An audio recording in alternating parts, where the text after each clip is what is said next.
Et c'est parti avec une historienne spécialiste de la Russie et secrétaire perpétuelle de l'Académie française.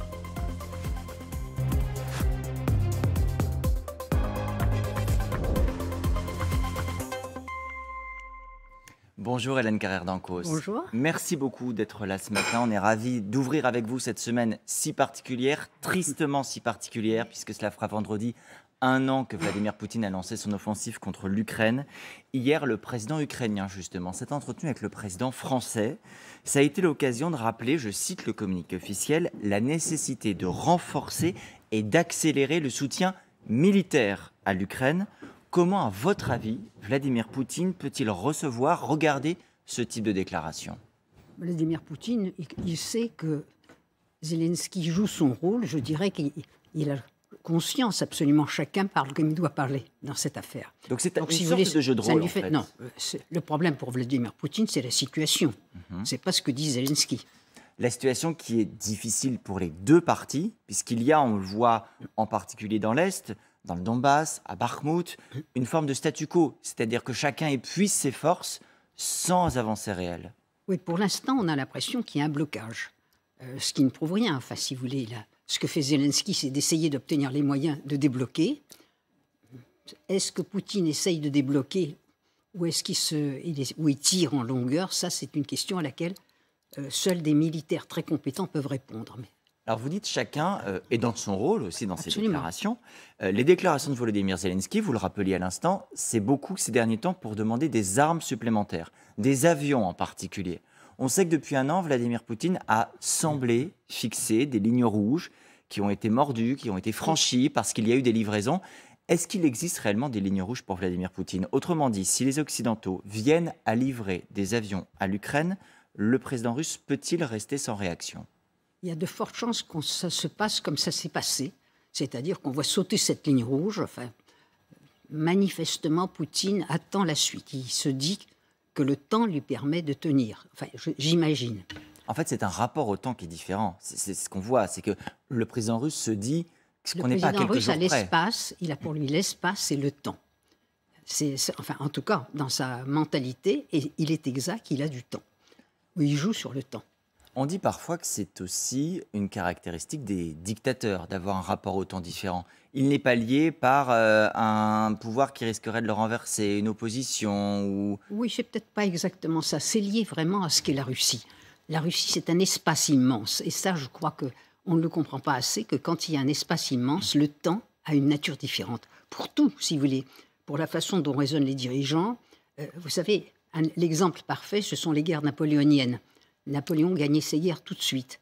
Et il n'a pas compris qu'on l'emmenait jusqu'à Moscou et l'armée russe cavalait en avant sans vouloir la moindre confrontation et on les prenait pour des fous. Et en fait, ils ont joué sur le temps et ils ont usé complètement Napoléon. Je veux dire que cette notion du temps, elle désarme souvent celui qui est en face. Oui, parce qu'une défaite de court terme peut en réalité se finir par une victoire de long terme. C'est un peu ce que vous nous dites. Oui, en tout cas, ça permet, je dirais, de tirer les choses en longueur et de voir venir. Alors, il y a les militaires et il y a le diplomatique. C'est un sujet essentiel depuis 1 an. Comment se comporter face à Vladimir Poutine? Faut-il ou pas lui parler? En parallèle de son entretien avec Emmanuel Macron, Volodymyr Zelensky a aussi accordé un entretien à la presse italienne. Il adresse une forme de mise en garde à Emmanuel Macron.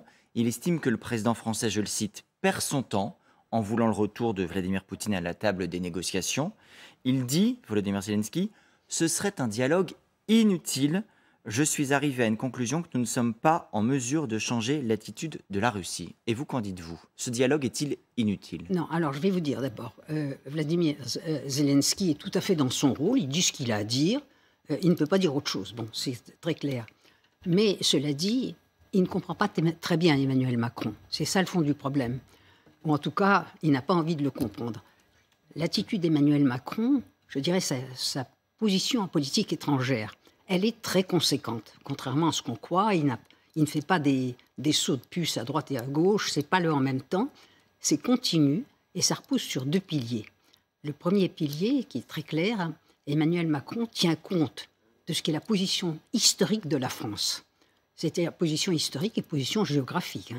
Le général de Gaulle nous a appris que on peut faire ce qu'on veut, mais l'espace géographique, il est éternel. Et on peut ne pas aimer celui qui est à côté, mais il sera toujours là. C'est notre voisin, il restera notre voisin. Non, mais ça, c'est un point fondamental. Deuxièmement, Macron sait qu'il a hérité d'une tradition. La France a été la grande puissance européenne jusqu'à la guerre de 14. Enfin, c'était la puissance qui dominait véritablement l'Europe. Elle a perdu ce statut exceptionnel, mais elle est la grande puissance, je dirais, nucléaire, et elle a son statut de membre permanent du Conseil de sécurité. Tout ça grâce au général de Gaulle. Et de surcroît, elle a, je dirais, retenu de sa position passée une sorte d'autorité morale. Et Emmanuel Macron le sait, quand il veut parler à Poutine, etc., il sait qu'à un moment donné, ce que la France peut faire, qui n'est plus la grande puissance d'hier, c'est une puissance relativement moyenne, mais avec des particularités de grande puissance, elle peut jouer ce rôle moral, c'est-à-dire qu'elle peut, ce que ne peuvent pas faire d'autres, probablement jouer un rôle au moment où il s'agira de trouver une solution au conflit. Et ça, c'était la première chose. Et la seconde chose, et je voudrais y insister, ce n'est pas l'homme des grandes déclarations contradictoires et des grandes déclarations. C'est un homme pragmatique, c'est-à-dire qu'il regarde la situation chaque jour et ses déclarations correspondent à ce qu'il voit sur le terrain. Ce qui fait qu'un jour, il dit il faut y aller jusqu'au bout, soutenir l'Ukraine. Après, il dit il faut aussi un petit peu ménager de l'autre côté. Mais ça ne tient pas à des changements d'humeur, ça tient au fait qu'il est complètement attaché à l'idée qu'il faut observer et s'adapter à chaque instant parce que précisément c'est une situation indéfinissable. Alors vous venez de nous décrire, on va dire, la complexité ou la richesse, on va dire, de la pensée du positionnement. Parfois, effectivement, on se pose les questions de manière simple, peut-être trop simpliste, en se demandant de quel côté Emmanuel Macron est-il ? Est-il résolument du côté ukrainien, en soutien à 100% de l'Ukraine, et ou, peut-être que ça peut être complémentaire, dans une position d'équilibre entre la Russie et l'Ukraine ? Comment vous le placez si on devait établir un curseur ? Ce n'est pas comme ça qu'il faut poser le problème. Il est tout simplement du côté de qu'est-ce qu'on peut faire pour que le désastre soit le moins grand possible et pour préserver l'avenir de ce continent qui est le continent européen. C'est véritablement, il a une vision géopolitique. Et ça, je crois qu'on ne le comprend pas assez. Il est, on peut dire, comme chef de la politique intérieure, on peut discuter, mais là, il est très conséquent. Il regarde le monde et il voit que l'Europe est dans une situation extrêmement dangereuse. Enfin, l'Europe est complètement bousculée, elle n'est plus ce qu'elle a été. Il y a des pays qui montent, hein. Il y a une grande puissance européenne. Il sait aussi, je dirais que les buts de guerre, on peut dire même de ceux qui ne sont pas engagés, sont différents selon les pays. Pour les pays de l'Est européen, le but, c'est de détruire la Russie. Walesa l'avait dit, et il faut s'en souvenir, c'était une parole très, très précise, il disait il faudra qu'il reste 50 millions de Russes. Voilà, ça, on réduira ça. Il y a une forme de traumatisme dans l'Europe de l'Est. Non, mais c'est normal. Ils ont vécu de non, mais c'est normal, mais ce que je veux dire, leur but à eux, peut-être sauf la Bulgarie, mais enfin, cette Europe de l'Est, où monte une puissance extraordinaire, qui est la Pologne. Il faut bien voir que ce sera la grande puissance européenne très bientôt, hein, la grande puissance militaire. Qui s'arme de plus en plus. Absolument. Et pour ces pays-là, il faut détruire la Russie. Mais ce n'est pas du tout je dirais, regardez l'Italie, regardez l'Espagne. Leur vision de l'avenir du continent n'est peut-être pas tout à fait exactement la même. Aussi parce qu'elles se sentent et la vision des Américains, ont les yeux fixés ailleurs. Donc, il n'y a pas une unité de pensée. Et Emmanuel Macron essaye au milieu de tout ça, de représenter une espèce d'équilibre européen. Vous parliez des pays d'Europe de l'Est. C'est très important parce que Volodymyr Zelensky, par moments, se fait aussi leur porte-parole en ayant une position commune avec eux. Précisément, il dit « Si les Russes ont décidé de s'isoler dans leur rêve de rebâtir l'Empire soviétique », c'est le mot qu'il emploie, « nous ne pouvons rien y faire ». C'est cette même idée, en fait, qu'ont les pays d'Europe de l'Est. La crainte qu'un empire soviétique renaisse et qu'il vienne un jour les avaler, les engloutir. Est-ce que c'est ça qui est en jeu ? Est-ce qu'il y a aujourd'hui une volonté russe de rebâtir un empire comme on l'a connu ? Je dirais, ce n'est pas exactement... Moi, je pense que ce n'est pas rebâtir un empire, c'est revenir à la puissance. C'était ça. La Russie, c'était un État puissant. L'Empire, ça a été, je dirais, il s'est étendu par un mouvement naturel, parce que l'espace étant... Il faut revenir à l'espace russe. L'espace russe est un espace ouvert, sans frontières naturelles, qui a attiré des envahisseurs pendant toute une période de l'histoire, et pour les repousser, il a avancé et il a conquis un empire. qui a été très coûteux pour la Russie, hein, parce qu'en définitive, ça lui a coûté sa modernisation, cet empire. Bon, mais néanmoins, construire des empires à l'époque où il n'y a plus d'empire, ce n'est pas tout à fait la solution. La puissance, c'est ça qui compte pour la Russie. Et la puissance perdue, c'est l'obsession de Vladimir Poutine. Alors la puissance perdue, ça passe par des positions prises ou par la neutralisation des États gênants.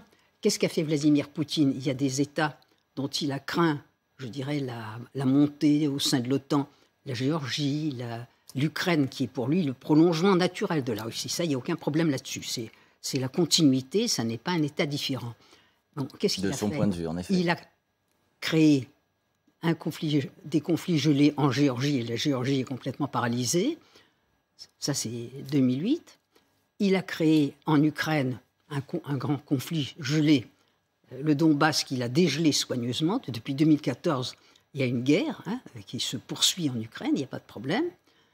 Il a réussi, au moment où ça lui a paru opportun, au moment où il a eu le sentiment qu'il pouvait profiter des circonstances, récupérer la Crimée, c'est-à-dire les côtes de la mer Noire, parce que ce n'est pas la Crimée, c'est la mer Noire, c'est ça qui est fondamental. L'accès à la mer, Absolument. avec le port de Sébastopol. Fondamental. Bon, c'est ça qui compte pour lui. Et ça, il le fait, avec des coups. Et jusque-là, c'était bien calculé. Ce qu'il a mal calculé, c'est l'histoire de l'opération spéciale, l'opération militaire spéciale, parce qu'il n'avait aucune raison de la faire. Il avait tout ce qu'il voulait. Mais justement, ça fait un an aussi, Hélène Carrère-Dancos, qu'on se demande ce que veut réellement Vladimir Poutine. Est-ce qu'il voulait, vous disiez à l'instant, pour lui, l'Ukraine, c'est la continuité territoriale de la Russie. Est-ce qu'il voulait le pays tout entier? Est-ce qu'il voulait le Donbass, parce que c'était déjà, depuis 2014, des séparatistes pro-russes qui étaient à l'œuvre? Est-ce que c'était la Crimée, comme vous le soulignez à l'instant, parce qu'il y a l'accès à la mer et le port de Sébastopol? Est-ce que vous arrivez à voir plus clair sur ce qu'il voulait il y a un an et peut-être sur ce qu'il veut aujourd'hui? Attendez, il y a un an, il avait tout ce qu'il voulait. Le Donbass, la guerre paralysait l'Ukraine complètement. C'est-à-dire que ça la rendait incapable d'avoir une politique personnelle. Il avait la Crimée depuis 2014. Bon, il avait tout gagné. Et personne ne disait rien. Ça s'était passé dans une espèce d'indulgence générale qui était tout à fait remarquable. Bon, il n'avait aucune raison d'aller ailleurs. Manifestement, ce qu'il a voulu, dans un premier temps, ça c'est clair, il a voulu faire le type d'opération que le régime soviétique, qui a formé son esprit, pratiquait, c'est-à-dire mettre le pays sous sa coupe en tenant un gouvernement fantoche. Et du coup, l'opération s'est baladée, comme en Tchécoslovaquie en 1968. Il a envoyé des troupes pour mettre à la porte le gouvernement et installer des gens à lui. Bon, ça a raté. Depuis lors, incontestablement, il tâtonne. Enfin, quel est exactement son but? Son but définitif, c'est de neutraliser l'Ukraine. Et parce qu'il ne croit pas qu'il y a une Ukraine. Il considère que c'est la suite de la Russie. Mais il lui manque certainement aujourd'hui une méthode, une manière d'y parvenir, une solution. Eh ben, c'est la raison, je dis, il tâtonne, et il fait un coup par-ci, un coup par-là. Ça n'est pas d'une clarté absolue, mais manifestement, il pense qu'avec le temps et des moyens, en engageant, sans arrêt des hommes. Et alors, je voudrais souligner quelque chose, parce qu'on dit, pour lui, c'est le hachoir. Il envoie des hommes comme ça. C'est pas une nouveauté. Et c'est pas seulement une nouveauté du régime soviétique. Même le régime tsariste avait cette théorie militaire. Dans la guerre de 14, c'est tout à fait clair. On a envoyé au hachoir véritablement des soldats. L'utilisation de la masse est une vieille pratique russe. Mais sans répercussion sur l'opinion publique russe. Ça suscite pas d'émoi ou de résistance? Alors ça, c'est l'opinion publique russe, il faut se méfier, si vous voulez. Bon, c'est même une opinion qui sort de 75 ans de communisme, il ne faut pas oublier. Il y a la jeune génération. D'abord, la Russie, n'oubliez pas, il y a la Russie, puis il y a tous les autres peuples. C'est tout de même, il y a une centaine de peuples là-dedans, avec des civilisations différentes, avec des intérêts différents, qui regardent de côtés différents. Aujourd'hui, on voit se reconstituer quelque chose comme un empire ottoman autour de la Turquie. Les peuples d'Asie centrale regardent vers cet empire ottoman. Peuvent être attirés par l'expansionnisme d'Erdogan? Non, mais en tout cas, ils voient là, se reconstituer quelque chose qui a été un monde auquel ils ont appartenu. Donc, tout ça est plus compliqué qu'on ne le dit. Mais l'opinion publique russe, si on parle purement des Russes, elle est habituée à attendre, à faire le gros dos, et c'est ce qu'elle fait en ce moment, il n'y a pas de doute, parce qu'elle sait qu'il est dangereux de sortir du bois. et elle attend que la situation devienne plus claire. Mais on ne peut pas dire, il faut tout de même pas oublier qu'il y a plus d'1 million de gens qui ont quitté le pays, et que ces millions de gens, ce sont ceux qui sont les plus dynamiques, les plus jeunes, les plus formés intellectuellement. Oui, donc la réaction s'est faite d'une certaine manière avec les pieds. Il y a eu des gens qui sont partis, qui ont quitté le pays. Oui, et les Russes sont très patients. Parfois, ça explose. Mais ça, il faut attendre. Sur un temps long. Dans les questions qu'on se pose, il y a l'issue, la manière dont on pourrait imaginer une paix future le jour où elle sera rendue possible. On a bien compris qu'il y avait d'abord une étape militaire, on l'évoquait tout à l'heure, on est encore dans une phase d'armement de l'Ukraine par les Occidentaux. Mais Emmanuel Macron, pour revenir à lui, disait ce week-end « Je veux la défaite de la Russie sans l'écraser ». Mais il dit aussi qu'il veut forcer la Russie, c'était ses mots à Munich et à la conférence sur la sécurité, à être à la table des négociations aux conditions de l'Ukraine. C'est la quadrature du cercle, en fait. C'est la quadrature du cercle, mais il faut bien qu'il le dise, parce que sans ça, Vladimir Zelensky ne l'écoutera plus du tout. Hein. Ça, c'est extrêmement simple. Cela dit, je crois qu'il faut être lucide. Aujourd'hui, depuis pratiquement un siècle, personne ne déclare plus la guerre à personne. On ne déclare pas la guerre, on fait des opérations militaires. Hein. D'ailleurs, oui, un an après, vous avez raison, on ne prononce toujours pas le mot de guerre. Et on ne signe pas la paix. On se débrouille pour arrêter des combats et pour trouver, je dirais, des arrangements. Ça ne vient pas d'un coup. Hein. Il y a des arrangements qui durent. La Corée, les deux Corées, ça on a le meilleur exemple. Voilà, c'est un excellent exemple. On peut faire des arrangements de toutes sortes. Ça suppose une grande souplesse et ça suppose qu'on n'ait pas d'idées préconçues au départ. Il est tout à fait clair que tout le monde est d'accord, parmi les pays qui soutiennent l'Ukraine et la France et Macron complètement, sur le fait qu'il faut donner aux Ukrainiens le moyen d'arriver à la table de négociation dans la situation la plus favorable possible. Est-ce que c'est, comme le pense Zelensky, la victoire totale et la Russie à genoux? Ça n'a pas l'air d'être l'opinion des responsables américains non plus. Donc, si vous voulez, ce qu'il faut regarder, c'est que le paysage est tout de même très différent. Vous soulignez à l'instant le rôle des Américains. Vous avez parlé tout à l'heure de la Pologne. Il se trouve que Joe Biden, le président américain, va se rendre en Pologne. Il y sera là sur ce milieu de semaine. Il va prononcer un discours solennel au palais de Varsovie. Ce sera demain. Son entourage a d'ores et déjà fait savoir qu'il entendait envoyer un message à Vladimir Poutine et au peuple russe. Le paradoxe de cette guerre, pour prononcer le mot, Hélène Carré-Dancos, c'est aussi que Vladimir Poutine a ressuscité l'OTAN, ressuscité la coopération militaire entre les États-Unis et l'Europe, ou au moins l'a renforcée. Alors, est-ce qu'on peut peut-être s'arrêter une seconde sur ce qu'il a perdu et gagné? Bon, il a incontestablement perdu son pari complètement, c'est-à-dire qu'il n'a pas réussi à modifier l'Ukraine, ça premièrement. Il a au contraire réussi à réveiller, à achever la mutation nationale de l'Ukraine. Le nationalisme ukrainien, la nation ukrainienne, l'Ukraine était dispersée à travers des pays européens, tout de même, il faut bien le savoir, longtemps. Il n'y avait pas une Ukraine qui était telle qu'elle jusqu'à Elle a appartenu à plusieurs empires. Jusqu'à ce que Lénine la fabrique. Hein. Bon, il y a une Ukraine, mais ça grandit. Hein, la nation, elle grandit, et le résultat parfait premier des opérations de Poutine, c'est ça que l'Ukraine existe désormais, c'est vraiment une grande nation. Un pays qui s'est affirmé. Et qu'il y a un contentieux, alors je dirais peut-être pas irréparable au regard des siècles, mais au regard de dizaines d'années, et peut-être d'un siècle, entre la Russie et l'Ukraine. Ça, c'est un résultat tout à fait, je dirais, épouvantable pour la Russie, parce que malgré tout, il y a une familiarité entre ces deux peuples, une familiarité et même, je dirais, des relations de famille. Bon, ça c'est le premier résultat. Le second résultat qu'il a obtenu, c'est en effet que l'Europe s'est rassemblée. C'est un peu superficiel. Enfin, je veux dire que entre l'Europe, une fois encore, entre ce que vise l'Europe de l'Est et ce que vise le reste de l'Europe, c'est pas tout à fait exactement les mêmes buts. Hein. Le reste de l'Europe veut la paix en Europe et une paix assurée pour l'avenir. Il a l'OTAN, incontestablement, en état de mort cérébrale, comme disait Emmanuel Macron, n'est pas en état de mort cérébrale, il est extrêmement vivant. Bon, ça on peut dire que le bilan est totalement négatif. Mais il y a un autre résultat qu'on ne voit pas, auquel on ne réfléchit pas assez, qui peut faire plaisir, qui peut satisfaire malgré tout Vladimir Poutine. Vladimir Poutine, depuis qu'il est arrivé au pouvoir, il n'a qu'une obsession. C'est, je dirais, l'état du monde le paysage géopolitique après la fin de la guerre froide. Dans ce paysage géopolitique, la Russie, héritière de l'URSS, la Russie n'est plus une superpuissance, c'est une puissance extrêmement moyenne.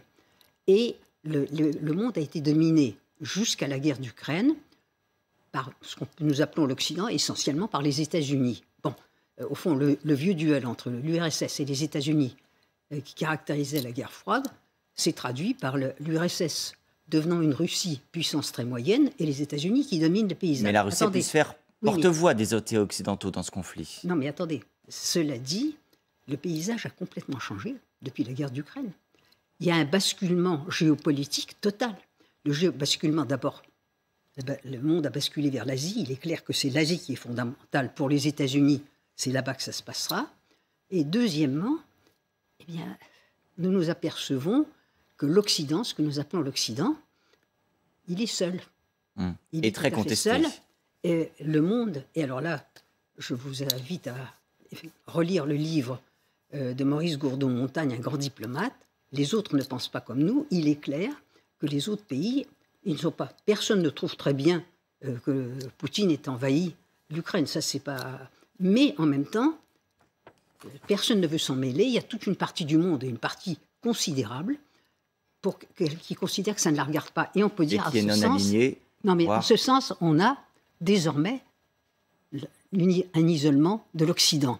Et ça, je dirais frappant. Que Poutine, ce n'est pas le produit de son intelligence, mais c'est le produit des circonstances. D'une certaine façon, il peut tout de même se satisfaire et se dire que l'avenir correspond, même si ça lui coûte cher, même s'il est le petit junior que la Chine regarde de haut dans ce système, malgré tout, le paysage politique a changé tel qu'il le souhaitait. Merci beaucoup Hélène Carrère d'Encausse d'être venue nous éclairer ce matin. C'était très précieux de vous entendre.